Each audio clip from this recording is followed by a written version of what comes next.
Hey guys, this is Tony with Backwoods Biker Magazine and Wood Tramp Outdoors. A few weeks ago we dropped a video, actually 3 of them, on the #1 survival tip or skill that you should know.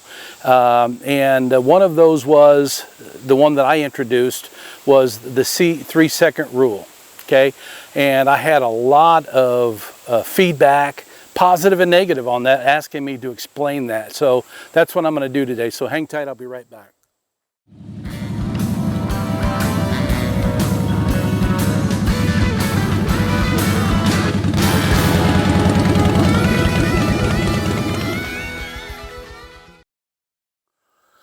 All right, guys, appreciate the question. I knew it was going to generate a lot of them, because it always does when I'm in a class somewhere and I bring that up, or I present that during my presentation for the law of 3's. Okay, a lot of people call it the rule of 3's, not me.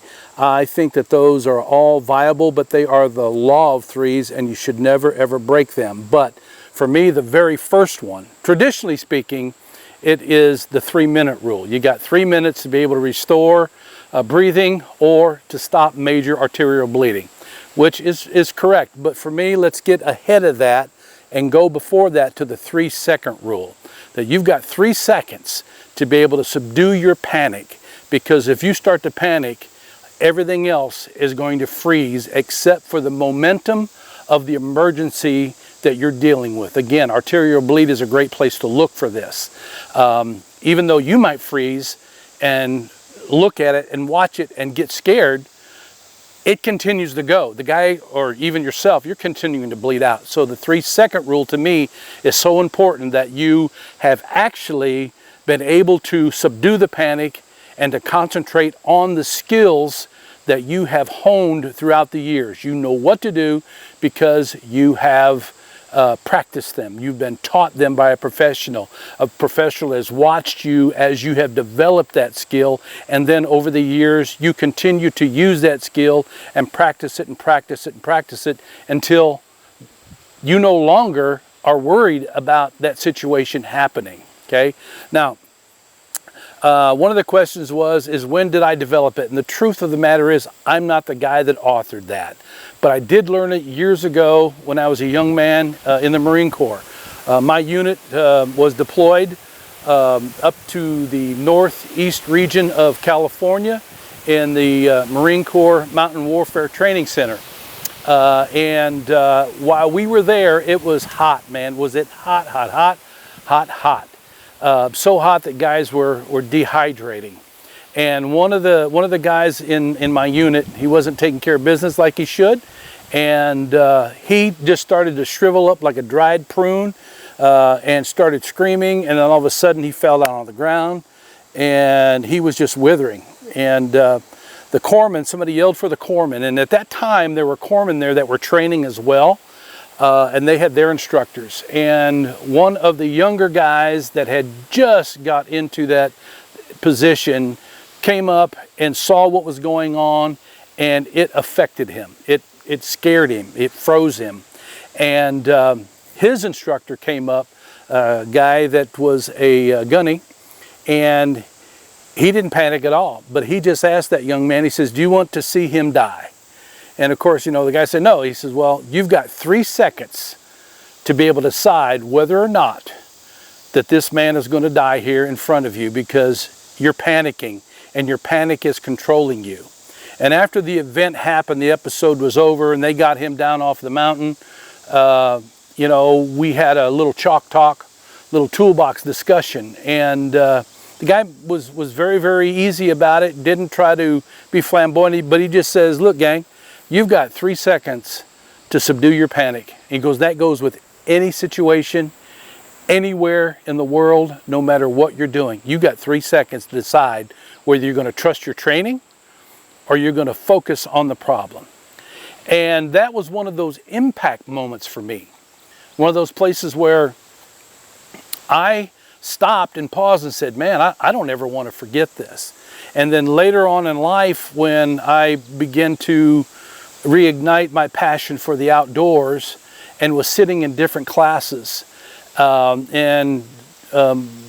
heard somebody give their presentation on the rule of threes as they presented it, it took me back to that moment. I thought, no, man, you need to have a 3-second rule in here, because really 3 seconds is about all you are going to get. And the way that you get around this is by making sure that you have everything in place to handle that situation that you're dealing with. So this goes with any, it doesn't matter if you are a tactician, if you're an operator, or you're just a bushman, that you're a bushcrafting guy or gal that wants to go out into the bush. There are certain things that you should know, that you should learn. We talked about the #1 survival skill.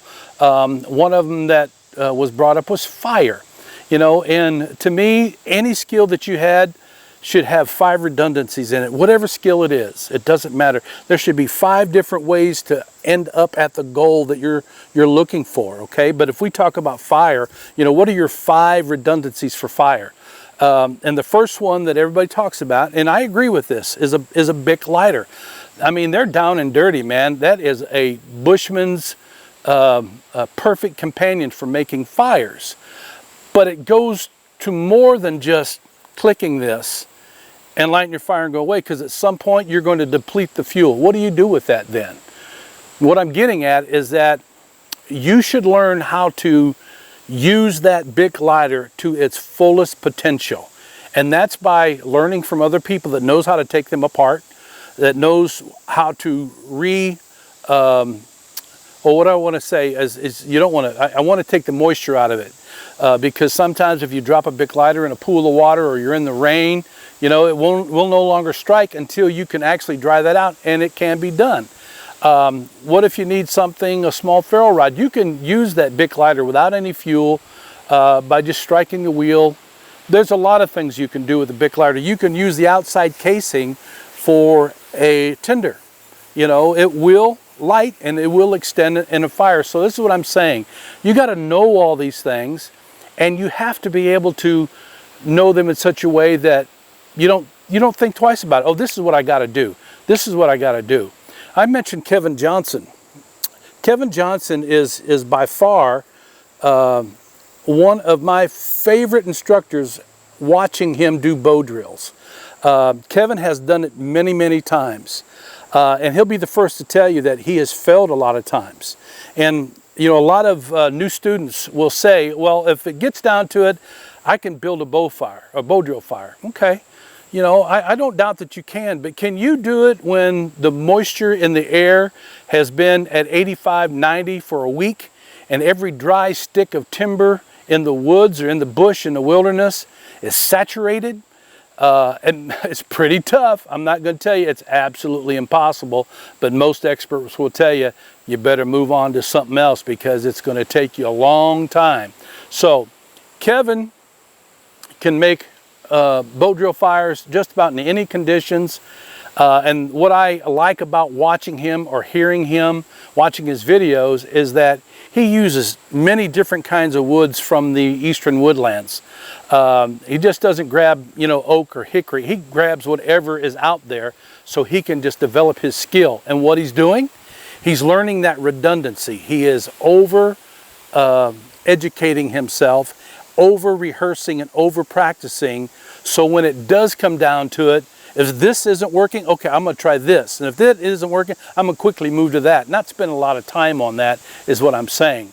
So this should go with everything. And the way that you get here, the way that you keep from panicking, is doing what I just said.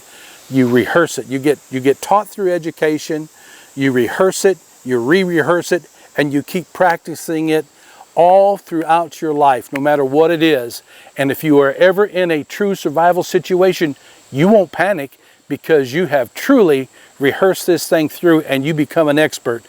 So thanks a lot for the questions and all the emails, you know, and I knew there was going to be some ones that questioned it, you know, and other ones applauded it because they heard the same thing.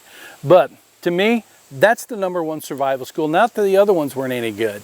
The other ones were great as well. You know, these are just opinions. But to me, man, you got to know how to subdue your panic when a crisis hits you right in the chops and doesn't give you time to figure out what you're going to do. So thanks a lot for the questions. Appreciate your support. All you do, and all your comments, watching, and all that stuff. So until next time, you guys ride free, you live free, and as always, you be safe out there.